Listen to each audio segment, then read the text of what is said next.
Yo, what's up everybody? Holding Nice with you here, bringing you Fire Forest anime review. This is episode 4 titled The Hero and the Princess. This was a very, very unique episode. It begins with the news being reported the day before, and as our Captain Obi is watching it with Shinra, they realize that nothing is being mentioned about Joker and his attack on their special Fireboard game, rookie games. And they're really contemplating how much the fire agencies are hiding from them and how much they really know. And as they proceed in this, Hiwani comes in and he explains that the black ash that Joker actually fights with and manipulates in battle, that ashes are actually from dead people. He's manipulating black ash from humans that got combusted, and then he's using their ash as his weapon. So, if I'm not mistaken, I believe he's a second gen as well, and a third, or something like that. So, Joker's a very unique character. Of course, nobody knows about the doctor he's hanging out with and his friend, and we haven't got his name dropped either yet. But as this goes on, we have Shinra and Arthur and Mika in the office just doing paperwork. And somebody calls in and says, "Hey, my dog is stuck up in a tree, can you come save him?" And Arthur's like, "Isn't that a job of a regular firefighter? Why do we, the special firefighters, have to do it?" And Mika was like, "Sometimes we get calls and it's better just to help just because, you know, it's a helping hand in our fellow firefighters. Not to mention, if people need help or rescue, we should help them and rescue them no matter what." So Shinra was like, "Fine, I take the job," and Arthur was like, "I take it too." But they just want to take it because they wanted to get the rest and exercise. They ain't feel like doing paperwork, which was hilarious. And Mika gave them permission to leave, even though she wasn't supposed to. But they left, and it's funny because when they get there, the dog that's stuck in a tree is actually one of those people that we met from last episodes. You know how there's like two dogs and a human man, and the old human man looks like a dog. That's his face. Well, he's actually stuck up in the tree, and he specifies that the reason why he's stuck up there is because a younger group of college students were haranguing him, and they took advantage and threw him up in the tree. And that firefighters, the regular ones, get picked on a lot by civilians because of a certain firefighter that go around killing people. He got caught, and he was actually convicted today in jail. And they should be releasing his press conference on what his jurisdiction would be. Is he going to get a yay or a nay? Guilty or non-guilty? And this firefighter's name is Sitso Miyamoto. And then we shift over to his court date, and the judge actually gave him a pass and was like, "You're free to go, you're not guilty." And everybody's upset, and they're like, "He's a murderer, he's a killer, he deserves the death penalty."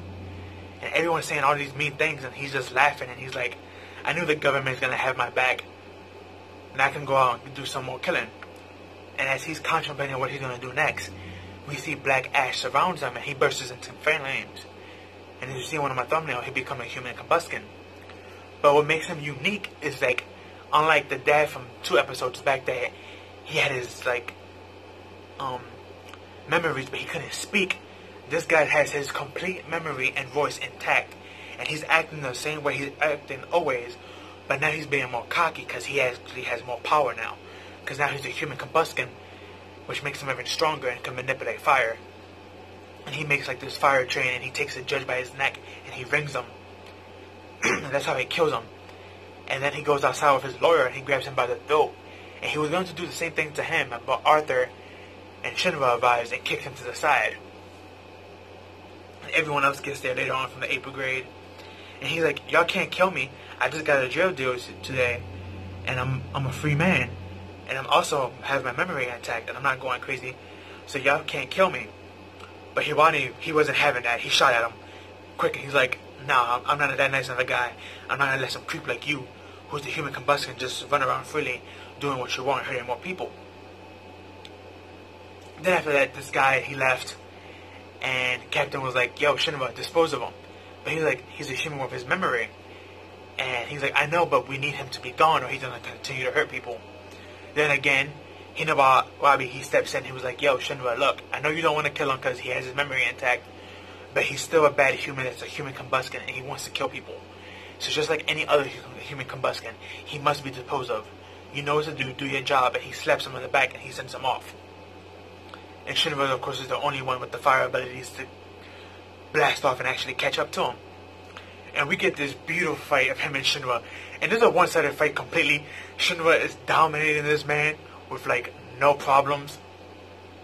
And I just have to say, the art and animation was freaking gorgeous. I know I keep saying this every episode, but I just have to say, whatever studio is doing this and they budget, I hope they can continue this run for whatever amount of seasons and episodes we have left, because I'm really loving it.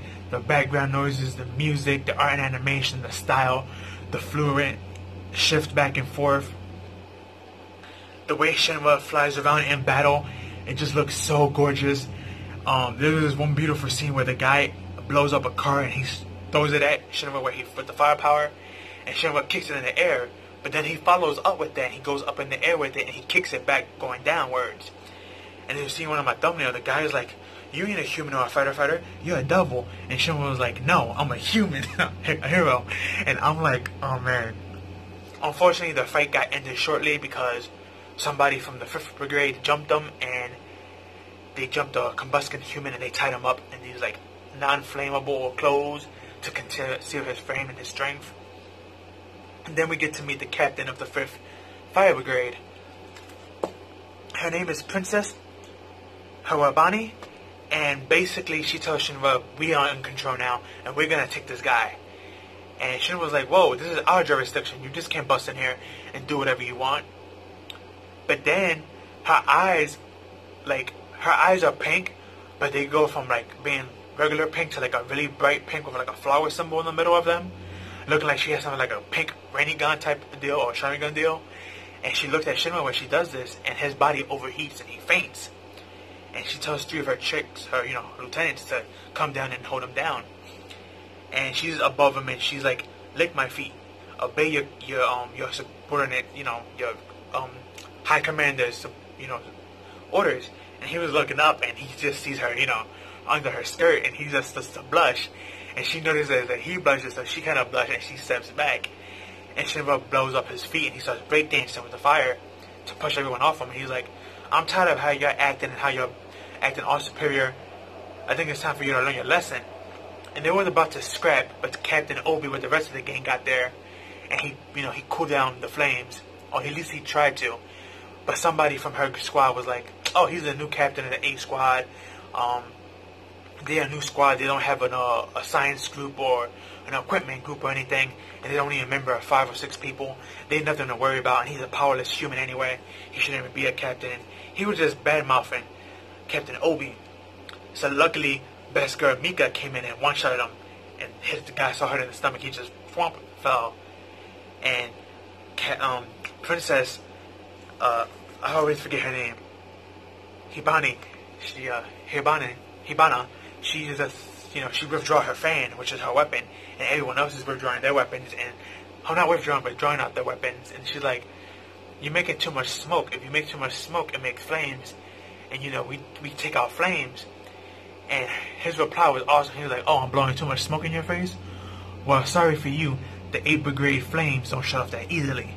And the episode ends with these 2 factions looking at each other really wrong, like they're about to just throw hands. Sadly, that's how the episode ends. It was a really good episode. Seeing this princess, I have to say she's best girl, new best girl hands down. I always liked her since the manga days. And I can't wait.